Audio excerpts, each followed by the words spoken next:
Olá, meus irmãos da UEC, boa noite para todos. Que alegria estarmos aqui hoje mais uma vez, hoje em especial fazendo uma transmissão online, pelos motivos óbvios que todos já conhecem, né? Gostaria muito de estar aí pessoalmente com todos, mas a situação não permite. Gostaria de agradecer à direção da casa pelo carinhoso convite e agradecer a presença de todos vocês aqui. A leitura preparatória que nós separamos para a noite de hoje foi do livro Agenda Cristã, de André Luiz, psicografado por Chico Xavier, capítulo 16, intitulado Algumas Definições. Benfeitor é o que ajuda e passa. Amigo é o que ampara em silêncio. Companheiro é o que colabora sem constranger. Renovador é o que se renova para o bem. Forte é o que sabe esperar no trabalho pacífico. Esclarecido é o que se conhece. Corajoso é o que nada teme de si mesmo. Defensor é o que coopera sem perturbar. Eficiente é o que age em benefício de todos. Vencedor é o que vence a si mesmo. Agora eu convido a todos para nós realizarmos a prece inicial, aproveitando esse momento de harmonização do ambiente, né? Vamos fechar os olhos para formar num só pensamento uma egrégora que vai beneficiar as pessoas necessitadas. Senhor Deus, Pai, de infinita misericórdia, bondade e sabedoria, muito vos agradecemos, Pai, pela bendita oportunidade de estarmos aqui nesta noite, reunidos em vosso santo nome. Agradecemos por essa fonte fecunda e infinita das mensagens da terceira revelação. Agradecemos o amparo da espiritualidade amiga, os emissários de Deus, que sempre se faz presente. Pedimos, Pai, que abençoe a todos nós, que aqui nos encontramos na qualidade de encarnados e desencarnados. Abençoe todos que estão conectados agora a este estudo. Abençoe todos os irmãos que não puderam estar conectados, se fazerem presentes. Assim nós gostaríamos em Teu nome, em nome do nosso Senhor Jesus Cristo, em nome da espiritualidade superior que nos protege, que nos ampara sempre. E em nome da nossa Mãe Santíssima, Maria de Nazaré, pedir permissão para iniciar o estudo da noite de hoje. Que assim seja. Muito bem. E o tema que nós iremos estudar hoje será as previsões de Jesus acerca dos acontecimentos presentes e acerca do caos que nós temos presenciado aí. Nós vamos fazer uma reflexão em torno disso. Só que, para nós adentrarmos diretamente nas previsões, nas predições que nós selecionamos para o estudo de hoje, antes de nós adentrarmos, nós gostaríamos de criar um alicerce para melhor compreender, para nós não cometermos aqueles erros infantis que nós cometíamos no passado, quando nós interpretávamos do ponto de vista literal daquilo que estava escrito. Então, para nós não continuarmos na esfera do misticismo, do fantasioso, em relação a tudo que tem no Evangelho, nós vamos criar um alicerce.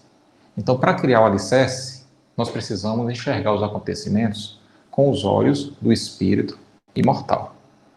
Será que a gente já consegue compreender todos os acontecimentos que estão à nossa volta? Muitos de nós ainda não conseguimos compreender porque nós enxergamos os acontecimentos geralmente com os olhos da carne. Emmanuel, no livro Palavras de Emmanuel, ditado pela Federação Espírita Brasileira, ele traz a seguinte reflexão. A grande tarefa do mundo espiritual, em seu mecanismo de relações com os homens encarnados, não é a de trazer conhecimentos sensacionais e extemporâneos, Eu cristiano, sempre achei que o propósito maior, a tarefa maior do mundo espiritual em relação a nós, criaturas encarnadas, seria de transferir os conhecimentos. E não é esse o propósito.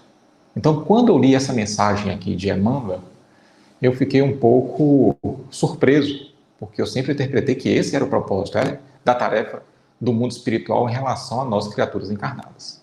Então, ele traz essa reflexão. Não é de trazer conhecimentos sensacionais e extemporâneos, mas, continua Emmanuel, a de ensinar os homens a ler os sinais divinos que a vida terrestre contém em si mesma, iluminando-lhes a marcha para a espiritualidade superior. Vamos interpretar Emmanuel. O que ele quis dizer? Na idade espiritual em que nós nos encontramos, como é que Deus pode conversar conosco? Através de qual idioma? Na linguagem dos anjos, não ia dar certo, porque nós estamos bem distantes do degrau da angelitude. Então, se Deus se comunicasse conosco na linguagem dos anjos, nós não iríamos compreender. Na linguagem dos homens, também não seria possível, porque Deus não ia se materializar aqui para conversar com a gente. Então, através de qual idioma que Deus conversa com a gente? Através do idioma das circunstâncias. É isso que Emmanuel está dizendo no texto. O idioma com que Deus conversa conosco, na idade espiritual em que nós nos encontramos, é através do idioma das circunstâncias. Eu compreendo os acontecimentos que estamos vivenciando. Já temos essa maturidade espiritual para compreender, já conseguimos ouvir Deus através do idioma com que Ele se comunica conosco. Eu consigo compreender, por exemplo, o que significa uma mãe que perde um filho de 3 anos de idade. Já consigo compreender qual é a mensagem que Deus está querendo me passar. Eu consigo compreender por que Deus me colocou aqui reencarnado no Brasil, sob o governo de corruptos, lado a lado, convivendo lado a lado com homens de mal. Porque Ele não me colocou para reencarnar num país desenvolvido, onde não existe corrupção ou maldades, por exemplo. Eu já consigo compreender? Eu já consigo ouvir o idioma de Deus? Esse é o propósito, essa é a grande tarefa do mundo espiritual em seu mecanismo de relações com nós, criaturas encarnadas, segundo Emmanuel. Fazer com que a gente consiga ler os sinais divinos que a vida terrestre contém em si mesmo. Eu já consigo compreender, por exemplo, o episódio do coronavírus. Eu consigo compreender toda essa polaridade que existe aí no mundo político partidário, essa efervescência que acomete o coração de todos nessa época de transição planetária. Então, o mecanismo de relação da espiritualidade superior para conosco é fazer com que a gente consiga se despertar, como bem nos orientou Paulo. Desperta, tu que dormes. Sempre foi o propósito da espiritualidade. Desperta, você, criatura encarnada que anda em estado de sonambulismo, desperta.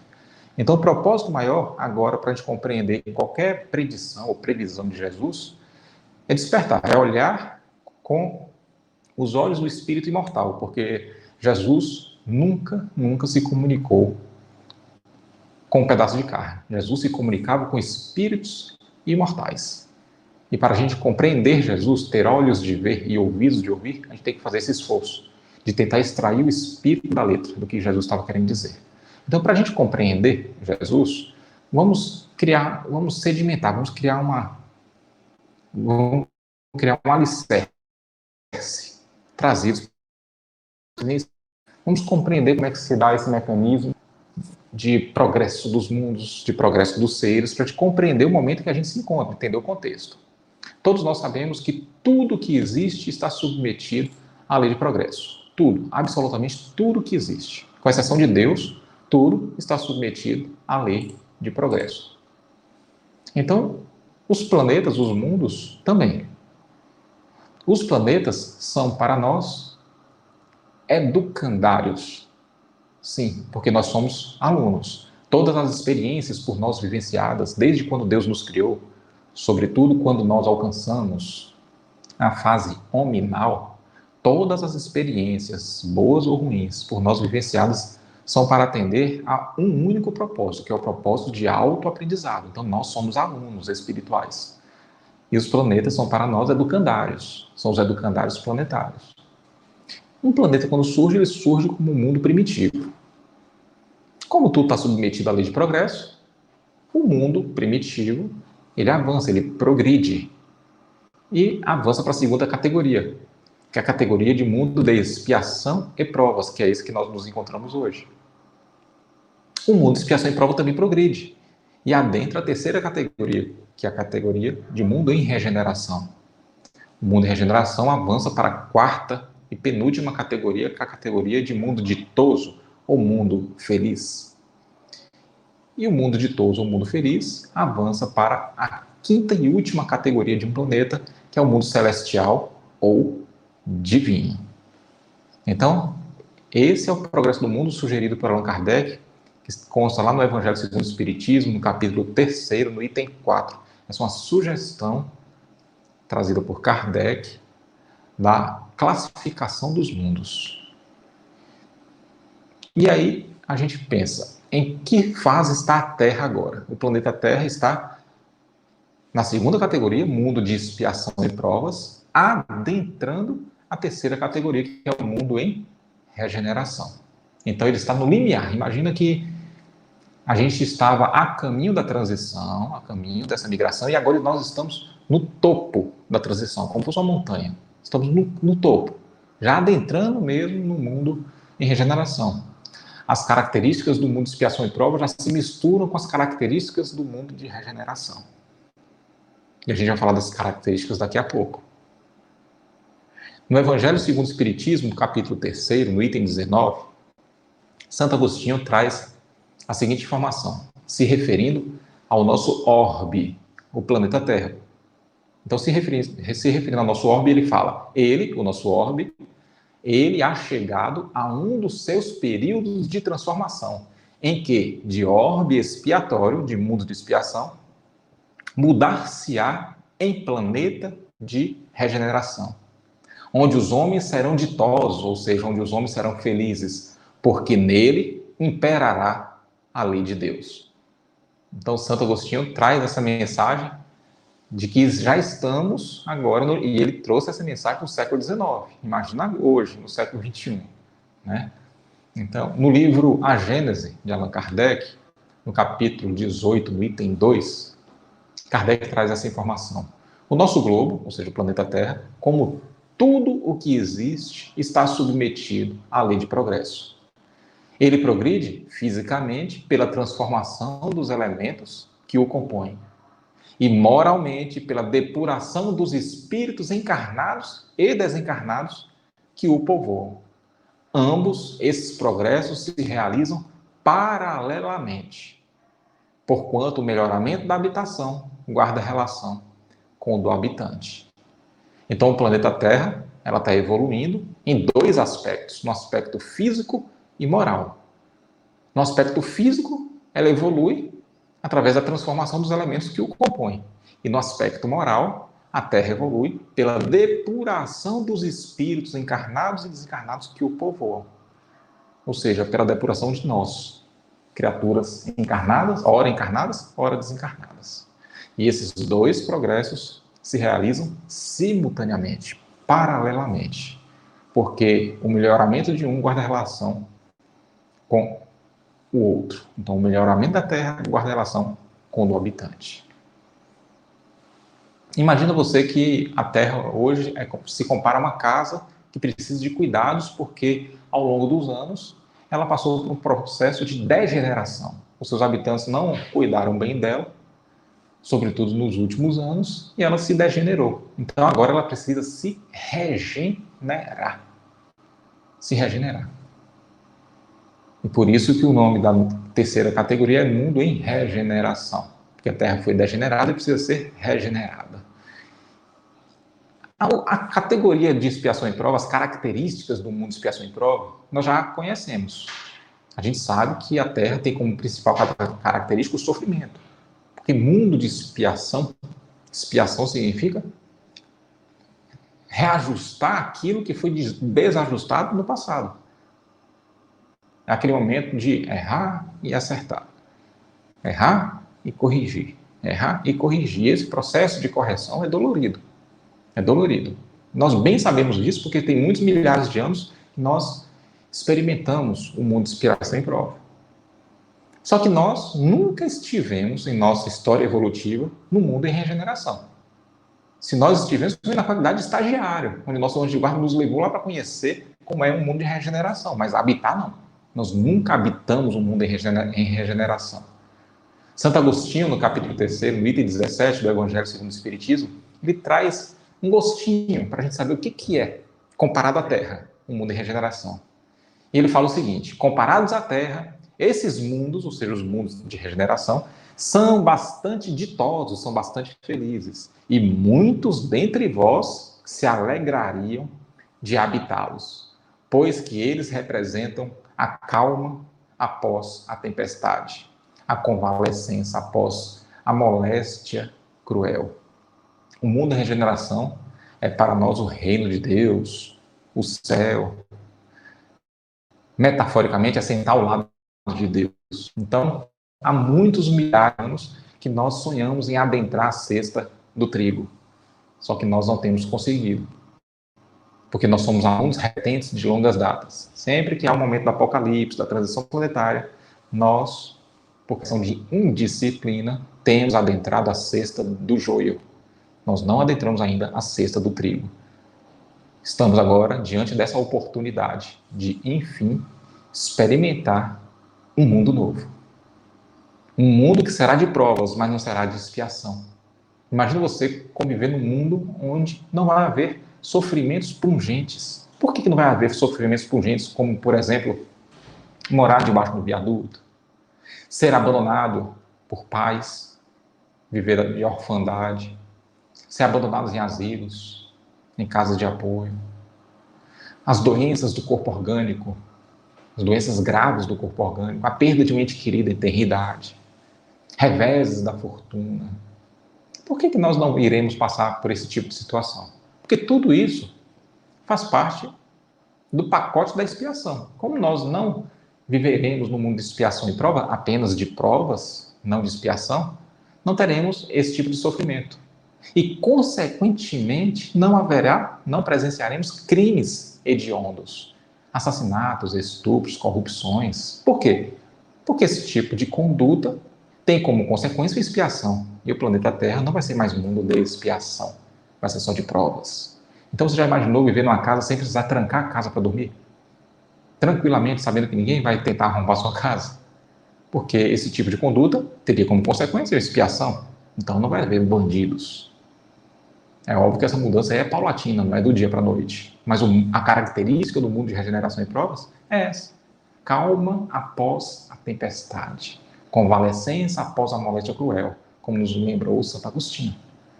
Nós temos a oportunidade de viver num mundo desse. Nós estamos tão acostumados com o sofrimento do mundo de expiação e prova, com os crimes, etc., que parece até utopia imaginar a gente viver num mundo desse, não é verdade? Mas nós estamos diante dessa oportunidade. Hoje, agora, estamos diante dessa oportunidade. Na próxima, ou iremos continuar reencarnando aqui, só que agora no mundo novo, é como se tivesse adentrado a cesta do trigo, ou nós seremos convidados a continuar experimentando o mundo de expiação e prova, repetir de ano. Não a Terra, porque a Terra não vai ser mais expiação e prova, um outro orbe. E aí vem a pergunta, por que chegou o momento? Porque Jesus deixou claro que o dia e a hora, nem os anjos, nem o Filho do Homem, ou seja, nem ele saberia. Então, o que indica que chegou o momento? Por que Jesus deixou claro? Porque para os homens não colocarem uma data. A partir de tal data, já é o mundo em regeneração. A partir de tal data, adentrou o reino de Deus.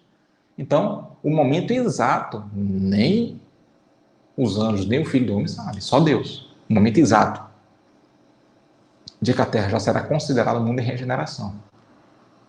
Então, é uma migração. A mudança é paulatina, não tem um interruptor. A partir de agora já é mundo em regeneração. Não existe esse interruptor.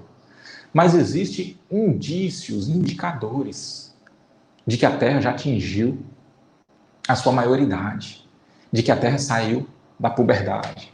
Existem indicadores. Indicadores. Então, por que chegou o momento? No livro A Gênesis, no capítulo 18, no item 5, Allan Kardec traz a seguinte reflexão. A humanidade, ou seja, se referindo a nós, a humanidade tem realizado presente, ou seja, no momento, incontestáveis progressos. Os homens, com a sua inteligência, chegaram a resultados que jamais haviam alcançados, sob o ponto de vista das ciências, das artes e do bem-estar material. Resta-lhes ainda um imenso progresso a realizar. O de fazerem que entre si reinem a caridade, a fraternidade, a solidariedade, que eles assegurem o bem-estar moral.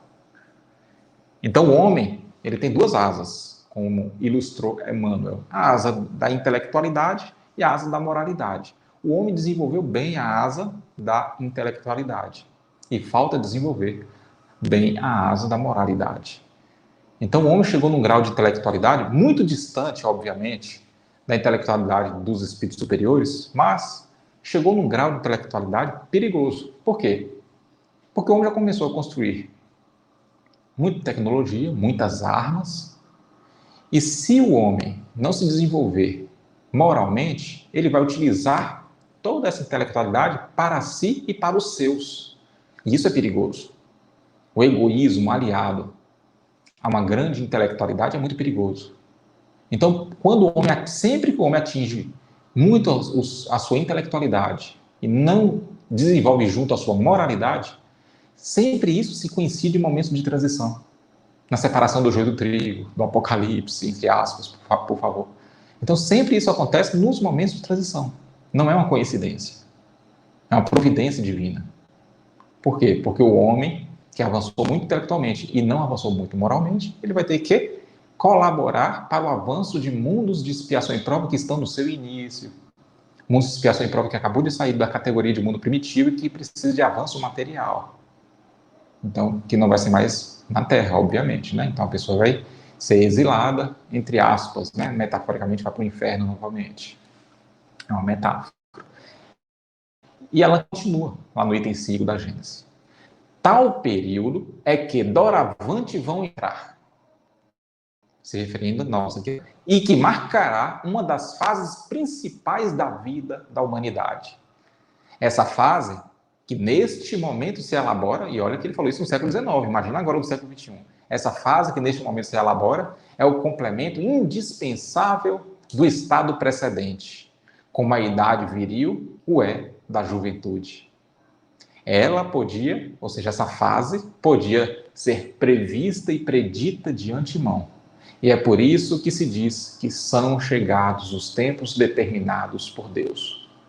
Você precisa pegar a identidade de algum adolescente para poder você saber que ele está adentrando a fase adulta? Vamos pegar um adolescente do sexo masculino. O que acontece com ele quando ele está adentrando a fase adulta? A voz começa a engrossar, o rosto começa a encher de espinhas. E você precisa de uma identidade para saber disso? Que ele está adentrando na fase adulta? Não, por quê? Porque a puberdade denuncia. A Terra é a mesma coisa. Existem indícios fortes de que a Terra está adentrando na fase adulta. Indícios. Então, as previsões de Jesus, eles indicam esses indícios. Quais são os indícios de que a Terra está migrando? Ou seja, que o reino de Deus está se aproximando. E a gente já entende que o reino de Deus é um mundo, para o nosso estágio evolutivo, é um mundo em regeneração. Quais são os indícios? Aí é que entra o papel principal das previsões de Jesus. Trazer os indícios. Quais são os indícios? É como se Jesus falasse, vai começar a aparecer as espinhas no seu rosto, a voz vai começar a ficar grossa, e aí o reino de Deus está se aproximando, ou seja, a idade madura está se aproximando. Então, nós separamos aqui alguns indícios, algumas previsões e predições de Jesus, que nós iremos explicar durante a narrativa. Mateus, capítulo 24, nos versículos 6 a 8, onde Jesus disse: também ouvireis falar de guerra e de rumores de guerra. 2000 anos atrás, Jesus já estava prevendo os acontecimentos presentes. Aconteceu a Primeira Guerra Mundial, aconteceu a Segunda Guerra Mundial. Antes do evento do coronavírus, estávamos aí na iminência de uma terceira. E ele ainda continua deixando um alerta, que a gente não ouviu muito esse alerta de Jesus. Porque ele disse: tratai de não vos perturbardes. Eu estou utilizando aqui a versão traduzida por José Ferreira de Almeida. Na versão de Zamenhof, a tradução é: mas não tenhais medo. Quando Jesus fala, tratai de não vos perturbardes, ele quer dizer o quê? Não fique com medo. Essas coisas têm que acontecer. Tem que acontecer, não fique com medo. Está tudo sob controle. Quando Jesus fala, não se perturbe. Por quê? Eu estou na rédea da situação. Não imagine você que pelo fato de existir o caos, quer dizer que eu perdi as rédeas. Não se perturbe. Então, quando ele fala não se perturbe, ele já está prevendo o que vai acontecer. E ele continua: porquanto é preciso que essas coisas se deem, é necessário que essas coisas aconteçam, disse Jesus. Por que é necessário que aconteçam as guerras, os rumores de guerras e tudo e todo mais que ele vai prever ainda aqui no restante? Por que é necessário que aconteça? Tudo tem um propósito. Será que a gente já tem olhos de ver e ouvidos de ouvir? Será que eu já compreendo? Será que eu já consigo, segundo Emmanuel, ler os sinais divinos que a vida terrestre contém em si mesmo? Porque é necessário que aconteça. Agora eu sei o porquê. No estudo de hoje a gente vai saber por que é necessário que essas coisas aconteçam. E ele continua: mas ainda não será o fim, pois ver-se-á povo levantar-se contra povo. Ele não está se referindo em povo de uma nação contra povo de outra nação, não. Ele está se referindo a povos da mesma nação. Observe hoje o que está acontecendo no Brasil. Homens de bem que lutam pelo mesmo propósito, que é o bem comum, polarizado, lado A e lado B. Povo brigando contra povo. Foi previsto por Jesus 2000 anos atrás. E ele continua: e reino contra reino. Aí sim, é um país contra outro país. E reino contra reino. E haverá pestes, e quando você ouvir falar pestes, não imagina você que é um problema dermatológico, problema de pele, não. O coronavírus, por exemplo, é um exemplo de peste. É um dos exemplos. E haverá pestes, fomes, observe os países pobres, sobretudo os países do continente africano. E tremores de terra em diversos lugares. Lembra do tsunami lá da Indonésia, que matou milhares de pessoas? Esse é um dos exemplos dos tremores de terras em diversos lugares. Todas essas coisas serão apenas o começo das dores. Ele finaliza em Mateus. Já em Marcos, no capítulo 8, nos versículos 12 e 13, tem a seguinte orientação. Então, a seguinte previsão. Então o irmão entregará o outro irmão para ser morto. Toda vez que você ouvir a palavra morto no Evangelho, não leve ao significado de morto do corpo orgânico. Esse morto no sentido de falência espiritual. Está falido espiritualmente. Então o irmão entregará o outro irmão para ser morto. Os filhos se levantarão contra seus pais e suas mães e os farão morrer. Sereis odiados de toda a gente por causa do meu nome. Mas aquele que perseverar até o fim será salvo. Então, quem é que vai adentrar a cesta do trigo? Aquele que souber perseverar até o fim. Então, você vê que Jesus já colocou aí que não serão todos salvos, apenas aqueles que perseverarão. Mateus, no capítulo 24, nos versículos 11 a 14, disse Jesus: levantar-se-ão muitos falsos profetas, que seduzirão a muitas pessoas. Isso tudo são sinais de que o mundo, o reino de Deus, o mundo de regeneração está se aproximando. Quantas pessoas enganadas que venderam tudo que tinha para comprar um pedacinho no céu, para tentar se salvar.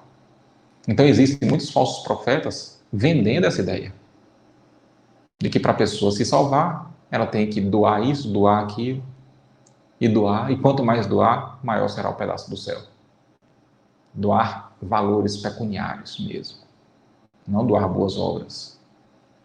Então, quanto mais isso se proliferar, mais forte é o sinal de que o reino de Deus está se aproximando. Então, levantar-se-ão muitos profetas que seduzirão muitas pessoas. E olha essa previsão de Jesus como é forte. E porque abundará a iniquidade, abundar é ter em grande quantidade. Então, porque terá em grande quantidade a iniquidade, ou seja, os crimes surgirão em grande quantidade, é isso que Jesus quis dizer. E porque os crimes surgirão em grande quantidade, a caridade de muitos esfriará. Então, os homens de bem ficam tímidos. Por quê? Porque presencia a abundância de criminalidade. E é característica, no mundo de expiação e prova, quando está no seu finalzinho, é característica que os irmãozinhos que habitam as zonas abissais do umbral, muito atrasados moralmente, sobretudo na parte sexual, esses irmãozinhos reencarnam em massa. É como se abrisse as porteiras das zonas abissais do umbral. E aí os criminosos pululam por toda parte aqui na qualidade de encarnados. Então, Jesus previu isso há 2000 anos. E porque abundará a iniquidade, ou seja, surgirá uma grande quantidade de crimes, a caridade de muitos esfriará. O que isso quer dizer? A pessoa vai achar que a única solução é a morte dos bandidos. Vai faltar caridade, vai faltar indulgência diante daqueles que erram. E a gente tem presenciado isso muito fortemente. O crime aumentou, a iniquidade aumentou e a caridade dos homens de bem faltou. Esfriou, segundo Jesus. Não existe indulgência. E a gente sabe que indulgência é um dos fatores da caridade da forma que Jesus a entende. E Jesus continua a sua previsão que está lá em Mateus. Mas aquele que perseverar até o fim será salvo. E este evangelho do reino será pregado em toda a terra, para servir de testemunho a todas as gerações. É então que o fim chegará. Ah, Cristiano, então o fim deve estar longe, porque o evangelho de Jesus não foi pregado no mundo todo.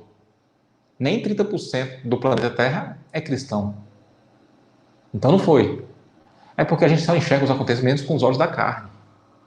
Quem garante a você que toda a população da Terra, num dado momento, não reencarnou numa religião cristã? O que impede um irmão que hoje está numa família islâmica, na próxima encarnação, reencarnar numa família cristã? E vice-versa. Então, todos os espíritos da Terra receberam a mensagem do Cristo. Todos eles receberam a essência do ensinamento, porque todas as religiões ensinam que devemos ajudar o próximo para se salvar. Essa é a mensagem principal de Jesus. Essa é a mensagem principal que consta em todas as religiões. E nós também recebemos aulas de evangelho na erradicidade, antes de reencarnar. Então, o evangelho do reino de Jesus foi pregado em toda a terra, não importa por qual nome, por qual rótulo, mas o evangelho do reino foi pregado em toda a terra. Isso a gente tem certeza. No livro, para a gente compreender essa caridade que se esfriou no coração dos homens por conta do aumento da iniquidade, a gente vai lá no livro de Gênesis, no capítulo 18 de Allan Kardec, no item 8, onde o espírito Jean Arago, traz a seguinte orientação. A efervescência que por vezes se manifesta em toda uma população, entre os homens de uma mesma raça, não é coisa fortuita e nem resultado de um capricho, ou seja, não acontece por acaso. Tem sua causa nas leis da natureza. Essa efervescência, inconsistente a princípio, não passando de vago desejo, de aspiração indefinida por alguma coisa melhor, de certa necessidade de mudança, se traduz por uma surda agitação, depois por atos que levam às revoluções sociais, que, acredite, também têm a sua periodicidade, como as revoluções físicas o têm, pois que tudo se encadeia. Então, todos nós somos acometidos dessa efervescência, um desejo de alguma coisa melhor, só que a maioria das pessoas não consegue lidar com essa efervescência e esfria na caridade. Esse é o problema. Então, a orientação de Arago explica a fala de Jesus, por que a caridade de muitos esfriará diante do aumento da iniquidade, da criminalidade. Porque não sabe lidar com a efervescência com que se acomete. Basta você navegar um pouquinho pelas redes sociais e você vai ver a quantidade de apedrejadores do passado disfarçados de homens de bem. O último trecho de predição de Jesus que nós trouxemos aqui para a gente continuar o estudo está em Mateus, no capítulo 25, nos versículos 31 a 46, onde Jesus diz: ora, quando o Filho do Homem ele estava se referindo a ele próprio, quando o Filho do Homem vier em sua majestade, acompanhado de todos os anjos, assentar-se-á no trono de sua glória, e reunidas à sua frente todas as nações, ele separará uns dos outros. Ou seja, ele já falou aqui que todas as pessoas da terra estarão submetidas, entre aspas, a esse mesmo julgamento. Né? Deus não tem filho predileto. Então, reunidas à sua frente todas as nações, ele separará uns dos outros, como um pastor separa dos bodes as ovelhas. Colocará à sua direita as ovelhas e à sua esquerda os bodes. Então dirá o rei aos que estiverem à sua direita: vinde, benditos de meu Pai, etc. Jesus já está aqui fazendo uma previsão da separação do joio do trigo. Só que muitos, por conta da infantilidade e raciocínio, levou exatamente ao pé da letra. Se apegou ao literalismo bíblico, isso é um perigo. Mas por que Jesus se utilizou de tanta metáfora, de tanta alegoria? Allan Kardec, lá no item 27 do capítulo 28 de A Gênese, ele explica por que Jesus se utilizou de tanta alegoria para poder passar essa mensagem aí da separação do joio do trigo. Ele fala que o homem ele tem uma mente ainda muito rude e era necessário que as mensagens fossem ilustradas com muitas cores, com abundância de cores, para poder ferir o raciocínio do homem e chamar a atenção daquele que tinha, do homem da época, que tinha um pensamento ainda muito bárbaro, muito rude. E não existia outra forma se não fosse através das alegorias e das metáforas. Mas você viu que Jesus deixou claro aqui a direita, a esquerda, a separação, de que alguns passarão de ano, outros não passarão. E a doutrina espírita vem trazer esses esclarecimentos. Lá no item 27, Allan Kardec traz esse seguinte esclarecimento: havendo chegado o tempo, uma grande emigração se verifica. O que é emigração? Se imigração é a chegada de fora para dentro, emigração é a saída de dentro para fora. Então, havendo chegado o tempo, grande emigração, ou seja, muitos espíritos, grande emigração se verifica dos que a habitam. Há dos que praticam o mal pelo mal, ainda não tocados pelo sentimento do bem, os quais, já não sendo dignos do planeta transformado, se referindo à Terra, serão excluídos. Quando serão excluídos? Uma grande emigração, então, uma grande quantidade de pessoas. Quer dizer, então, que a Terra, que tem mais de 7 bilhões de seres encarnados, vai ficar vazia? Porque a maioria das pessoas que irão desencarnar não vão mais reencarnar aqui, vai ser excluída? Ou seja, vai reencarnar em outro orbe? A taxa de natalidade não vai ir. Isso você pode ter certeza. A Terra vai continuar com 7,3 bilhões de criaturas encarnadas. Ah, Cristiano, mas aqui está dizendo que a maioria vai ser excluída. A maioria dos espíritos, quando desencarnar, serão exilados. Mas se a taxa de natalidade vai continuar, o que isso quer dizer? Que outros espíritos mais evoluídos moral e intelectualmente ocuparão aqueles ventres maternos. A taxa de natalidade vai continuar. Não vai diminuir. Então, São Luís, na última questão de O Livro dos Espíritos, ele traz a seguinte informação: essa transformação, se referindo a essa transformação que a Terra está passando hoje, essa transformação se verificará por meio da encarnação de espíritos melhores, que constituirão na Terra uma geração nova. Uma nova geração. Você viu que ele atribuiu o título da Terra de uma nova geração, vinculando a encarnação de espíritos melhores e não vinculando a reencarnação dos mesmos que estão na Terra? A nova geração é constituída pela reencarnação de espíritos melhores, que não estão hoje na Terra, que estão chegando da Terra. E aí vem a questão. Chegando aonde? Está vindo de onde? E aí eu faço a pergunta para vocês. É só a Terra que passa por essa mudança? Só a Terra? Que está fazendo o processo, está passando pelo processo de transição planetária? Mudança de categoria? Ou essa é uma mudança universal? Todos os planetas do universo passam. Resposta. Todos os planetas que Deus criou estão passando pela mesma transição.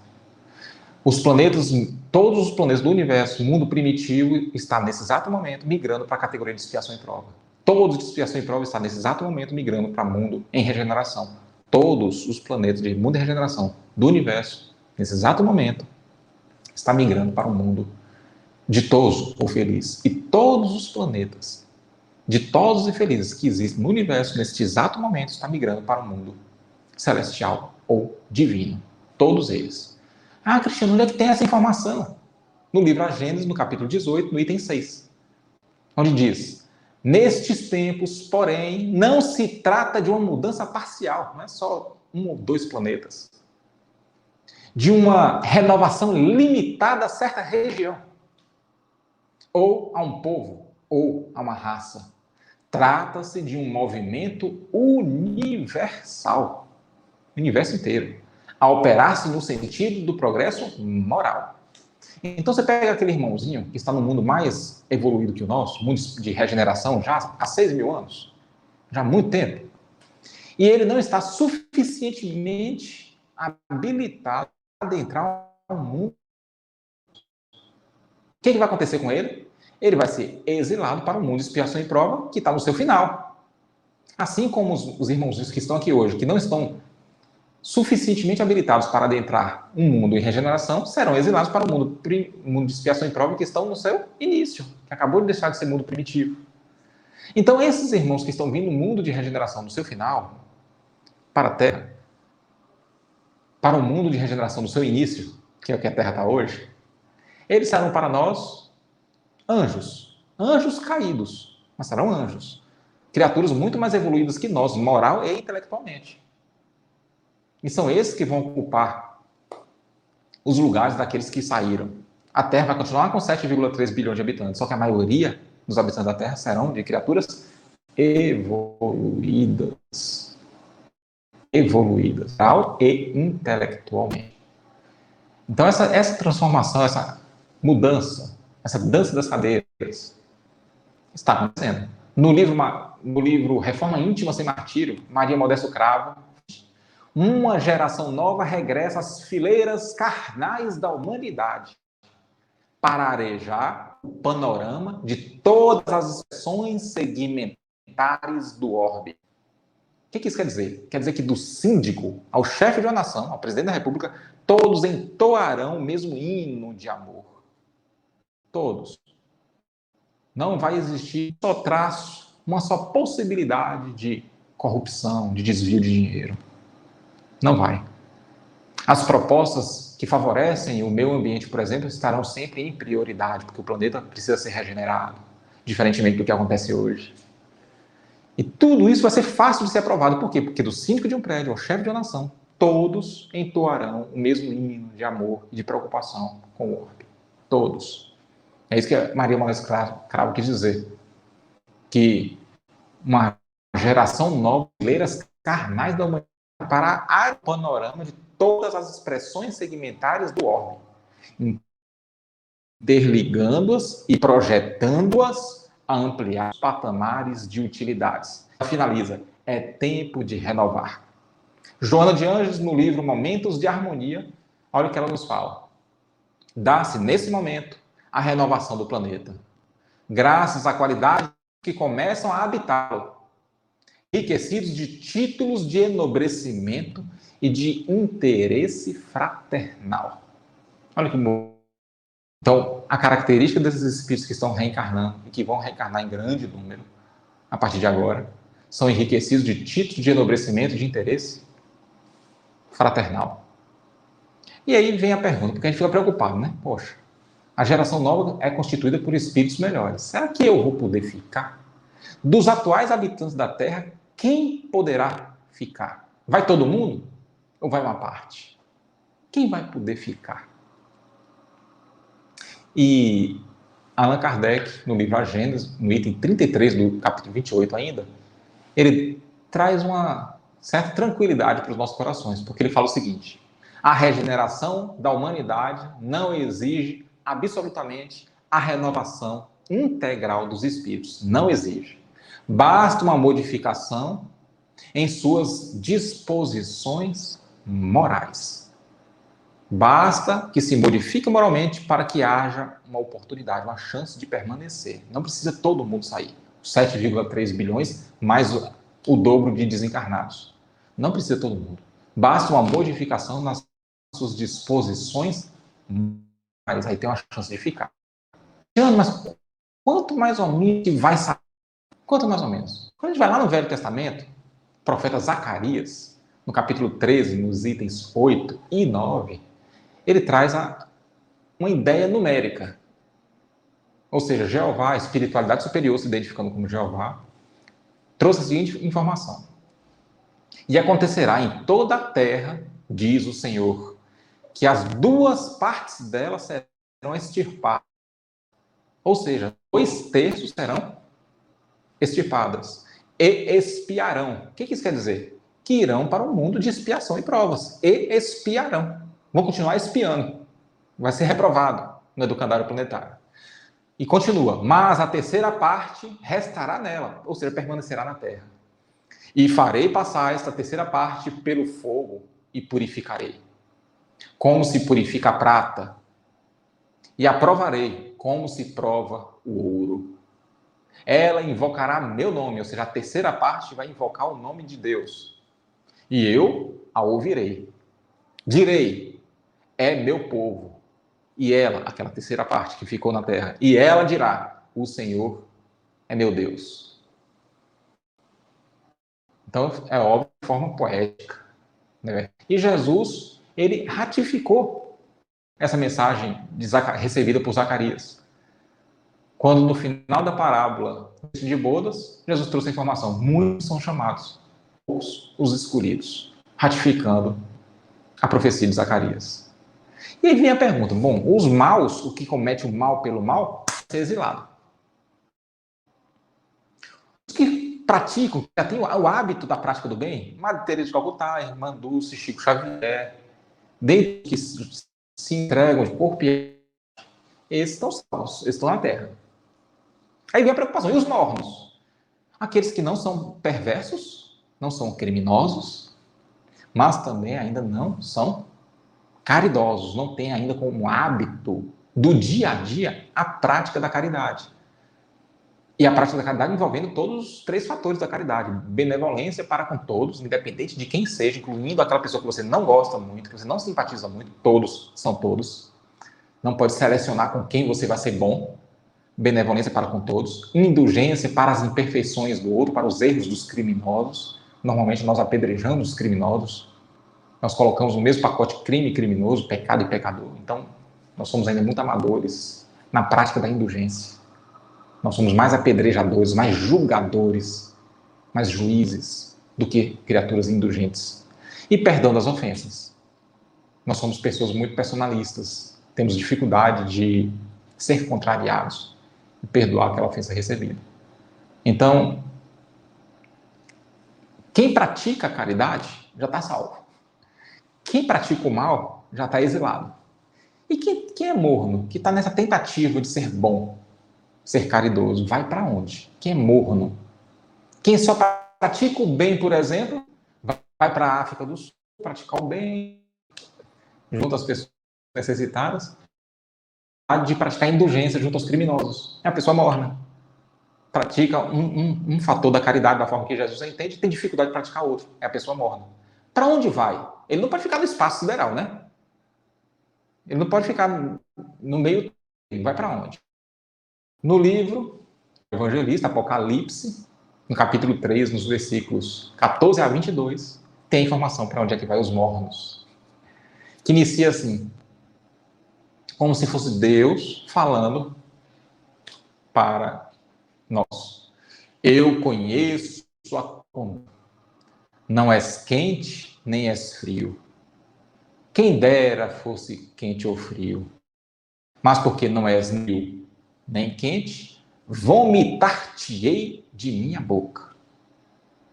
Vomitar-te-ei de minha boca. Será exilado. Então, se você tinha dúvida para onde vai os mornos, vai ser exilado também, junto com os homens de mal. Mas, Cristiano, isso não é absurdo? Porque o homem malvado, ele foi exilado. Por que o homem morno tem que ir junto? Conforme está lá em Apocalipse, capítulo 3, versículo 14 a 22. Uma orientação da espiritualidade superior. Por que o homem morno tem que ir junto com o homem mau? Sabe o que eu vou falar para você? Por necessidade, é lei da natureza. Lei da natureza. O que precisa fazer para ficar na Terra? A resposta disso aqui já explica por que vai junto com o homem de mal. O que precisa fazer para ficar na Terra? Primeiro, adquirir o perfil regenerador. A Terra está degenerada. Precisa ser recuperada. Então, ele tem que adotar o perfil de homem regenerador. Primeiro ponto. Ter o meio ambiente como prioridade, não demorar no chuveiro, porque gasta muita água, não jogar lixo na rua, adotar todo o perfil, reciclar o lixo, adotar todo o perfil de uma pessoa verdadeiramente regeneradora. Segundo, desenvolver indulgência e compaixão, porque são virtudes que só podem ser desenvolvidas em mundos de expiação e prova, e em países com as características do Brasil, inclusive. Então, só se desenvolve indulgência e compaixão junto às pessoas que erram, junto a criminosos, bandidos, junto a corruptos. Então, se nós, homens de bem, que vamos lá para a África do Sul todo ano, praticar caridade junto aos necessitados, se nós não desenvolvemos indulgência no nosso coração junto ao criminoso, se ainda nós apedrejamos o criminoso, porque bandido morto para a gente, o que vai acontecer quando o bandido for exilado, for morto? A gente vai junto. Por quê? Porque eu não desenvolvi indulgência no meu coração, eu preciso dele, ele é ferramenta para mim. Por isso que disse Deus, entre aspas, vomitar-te-ei de minha boca, porque você não é nem quente, nem frio. Você não é mau, mas você também não é caridoso. Então você vai junto com o bandido. Você precisa ir junto com ele, porque ele é sua ferramenta. Ah, Cristiano, mas eu vou desenvolver compaixão junto ao criminoso? Não, mas na encarnação seguinte, o criminoso vira um sofredor. Aí sim você tem a oportunidade de desenvolver a compaixão junto ao sofredor. E o terceiro requisito para continuar na Terra? Primeiro, desenvolver o perfil regenerador. Segundo, desenvolver indulgência e compaixão, enquanto você ainda está convivendo com criminosos e com sofredores. E o terceiro, praticar a caridade da forma que Jesus a entende. A benevolência para com todos, não só para com aqueles que você gosta. A indulgência e o perdão. Então, precisa tirar 10 nessa matéria da prática da caridade? Não. Porque nenhuma escola exige que você tire 10 para passar de ano. Mas tira uma média, número 7. Você não precisa se tornar um Chico Xavier, uma Irmã Dulce. Mas se preocupe em tirar a média, número 7. Sabe o que isso quer dizer? Você tem que praticar mais a benevolência, pelo menos acima de 50%, pelo menos 70% para cima. Praticar mais a indulgência, mais o perdão. Só isso. Para poder ter a chance de ficar na Terra. E o que precisa mudar? Porque já que a gente ainda não tem o perfil regenerador, estou me referindo à maioria, já que a gente não tem ainda a prática da indulgência e da compaixão, a gente não desenvolveu essa virtude no coração, se desenvolveu de forma tímida, e a gente ainda não tem aquela prática da caridade como hábito, o que a gente precisa fazer para adquirir esses 3 perfis? A gente precisa se preocupar em se melhorar urgentemente nessa encarnação, porque na próxima talvez a gente não reencarne na Terra. A gente tem que se preocupar em resistir à atração do mal que existe em nós. Os maus pendores, as más inclinações. Por isso que Allan Kardec, na questão 919, trouxe essa pergunta. Qual é o meio prático mais eficaz que tem o homem de se melhorar nessa vida e de resistir à atração do mal? Aí o Espírito da Verdade respondeu. Um sábio da antiguidade, Volô, disse, conhece-te a ti mesmo. Então, só conhecendo a si mesmo é que a gente vai conseguir se melhorar.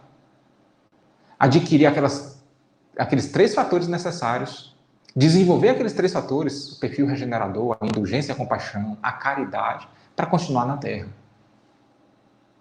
Só se conhecendo. Adquirindo a humildade para reconhecer que nós somos criaturas ainda muito imperfeitas e que nós necessitamos de melhorias interior. Não se preocupar tanto com o mundo do lado de fora.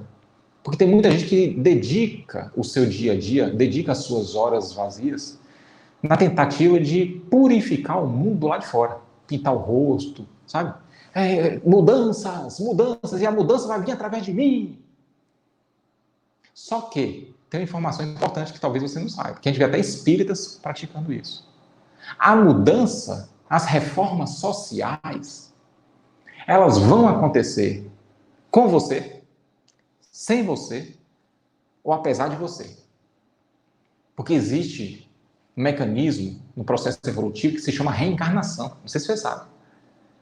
Reencarnação. Com uma canetada, Jesus muda isso tudo. Quando o criminoso desencarnar, ele não vai reencarnar mais na Terra. Não importa se você pintou o rosto, se você não pintou o rosto.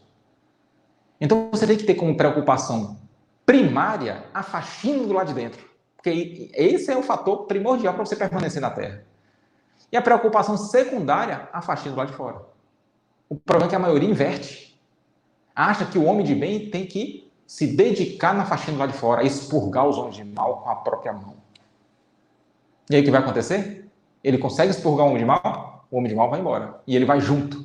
Por quê? Porque se preocupou mais em realizar a faxina do lado de fora. Mateus, se referindo a Jesus no capítulo 1, versículo 21 do seu evangelho, se referindo a Jesus, ele disse: ele, ou seja, Jesus, salvará seu povo dos pecados deles. Jesus veio para salvar o mundo, para salvar o povo de quem? Dos criminosos? Não. Do coronavírus? Não. Dos estupradores? Não. Da fome, da peste, das guerras? Não. Jesus veio para salvar o povo de quem? Dos seus próprios pecados. É esse sentido que a gente deve entender quando Jesus disse: ninguém vem ao Pai senão por mim. Ou seja, ninguém chegou ao Pai se não for através dos meus ensinamentos, praticando os meus ensinamentos. No livro Vinha de Luz, capítulo 174, Emmanuel explicando essa passagem de Mateus, onde Mateus disse que ele veio para salvar o povo dos próprios pecados, ele diz o seguinte: achamos-nos até hoje em simples fase de começo de apostolado evangélico. Cristo, libertando o homem, adivinha de quem? Das chagas de si mesmo. Para quê? Para que o homem limpo consiga purificar o mundo. Segundo Emmanuel, quem é que vai purificar o mundo mesmo? O homem que se purificou por dentro, o homem limpo. É esse homem limpo que vai adentrar a cesta do trigo. O homem limpo. Pronto, Cristiano.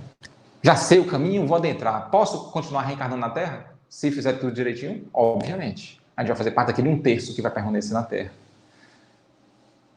E depois que eu adentrar na Terra, eu corro o risco de sair dela na encarnação seguinte? Digamos que na minha próxima encarnação, eu, Cristiano, passei de ano, reencarnarei no mundo em regeneração, no reino de Deus.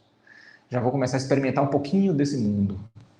Coisa nunca antes vivenciada por mim, e vou começar a experimentar uma felicidade ainda desconhecida, porque felicidade é referência. Eu vou estar vivenciando uma coisa que eu nunca vivenciei. Então, é uma felicidade desconhecida. Quando eu desencarnar, na minha próxima reencarnação, eu correrei o risco de não reencarnar na Terra? Sabe qual é a resposta? Sim. Por quê? Porque falível ainda é o homem.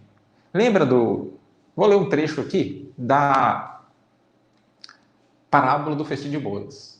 Mateus, capítulo 22, versículos 13 e 14, onde Jesus diz: e o rei, entrando para ver os convidados, viu um homem que não estava trajado com vestes nupcial. O que é esse homem? O que é esse homem que não estava trajado com veste nupcial? No festim de bodas, da festa de noivado. Ele não estava adequadamente vestido. Ele não estava adequadamente vestido. Então, é o homem que adentrou ao reino de Deus, adentrou ao mundo de regeneração, mas não estava adequadamente vestido. Ele começou a trazer hábitos ruins do passado. E Jesus continua. E disse-lhe: amigo, como entraste aqui não tendo veste nupcial? Ou seja, como você entrou no mundo de regeneração sem mudar verdadeiramente o seu perfil moral? E ele emudeceu, ele ficou mudo. Disse então o rei aos servos: amarrai-o de pés e mãos, levai-o e lançai-o nas trevas exteriores. Ou seja, manda ele para o mundo de expiação e prova no seu início. Por que será pior para ele? Porque ele experimentou o mundo em regeneração e agora está indo para o mundo que acabou de deixar de ser mundo primitivo. Ele vai sofrer mais da pessoa que não experimentou o mundo em regeneração. Então, lançai-o nas trevas exteriores. Ali haverá prantos e ranger de dentes, porque muitos são chamados, mas poucos os escolhidos. Finaliza Jesus na sua parábola. E Santo Agostinho, no item 17 do capítulo 3º do Evangelho segundo o Espiritismo, ele explica mais ou menos isso aí. A pessoa, quando adentra o mundo de regeneração, mas que ainda é falível. Abre aspas, diz Santo Agostinho. Mas nesses mundos ainda falível homem, e o espírito do mal ainda não há perdido completamente o seu império. Quer dizer que o homem de bem que reencarnou, mas não se modificou verdadeiramente, o mal ainda ali não perdeu todo o seu império. E continua Santo Agostinho, não avançar é recuar. E se o homem não se houver firmado bastante na senda do bem, ou seja, no caminho do bem, pode recair nos mundos de expiação, onde, então, novas e mais terríveis provas o aguardam. Ou seja, ouvirá choros e rangers de dentes. Então, mesmo que a gente adentre o reino de Deus, o mundo de regeneração, ainda nós somos falíveis. Então, a gente tem que ficar vigilantes agora, trabalhar para poder passar de ano, e na próxima encarnação, se vigiar para poder não fraquejar. Porque se a gente se render aos maus pendores, a gente vai ser exilado ao mundo de expiação e prova. Ou seja, não é porque passou da 6ª para a 7ª série que a gente vai permanecer na 7ª. Se a gente demonstrar que a gente não tem habilidade, competência para habitar um mundo em regeneração, para permanecer na 7ª série, a gente vai ter que voltar e repetir a 6ª. Então, as predições de Jesus acerca de todo esse acontecimento que nós estamos passando hoje revelam sinais de mudanças, sinais fortes de mudanças. Esse foi o propósito do estudo de hoje. Espero que todos tenham compreendido bem. Que o Mestre Jesus abençoe a todos nós. Convidamos agora vocês para fechar os olhos e realizarmos uma prece de encerramento. Senhor Deus, Pai, de infinita misericórdia, bondade e sabedoria, muito vos agradecemos, Senhor, por este momento bendito de estarmos aqui, interligando corações uns aos outros, formando este círculo de forças amigas. Abençoe-nos, Pai, a todos nós, sobretudo nesses momentos de provações que nós temos vivenciado. Muito vos agradecemos, Senhor, por esses momentos difíceis, de graves provações, pois sabemos, como disse, e como bem nos lembrou Chico Xavier, se não fossem pelos momentos difíceis, jamais sairíamos do lugar. Agradecemos pelos parentes difíceis, agradecemos pelos momentos de grandes dificuldades, pelas dificuldades financeiras, agradecemos pelas doenças do corpo orgânico, porque são todas essas circunstâncias e momentos difíceis que fazem com que nós nos desloquemos espiritualmente. Diante das facilidades que vez ou outra nos são proporcionadas, como o conforto material, como o parente que nos apoia, a saúde do corpo orgânico, diante desses momentos de facilidades, mais do que agradecer, nós gostaríamos de pedir discernimento, sabedoria, para saber lidar com as facilidades, pois sabemos que nós somos ainda muito, muito amadores para lidar com facilidades, que são nesses momentos que nós nos endividamos. Assim, Pai, nós gostaríamos de, em Teu nome, em nome do nosso Senhor Jesus Cristo, da espiritualidade superior que nos protege e que nos ampara, pedir permissão para encerrar o estudo doutrinário da noite de hoje. Que assim seja.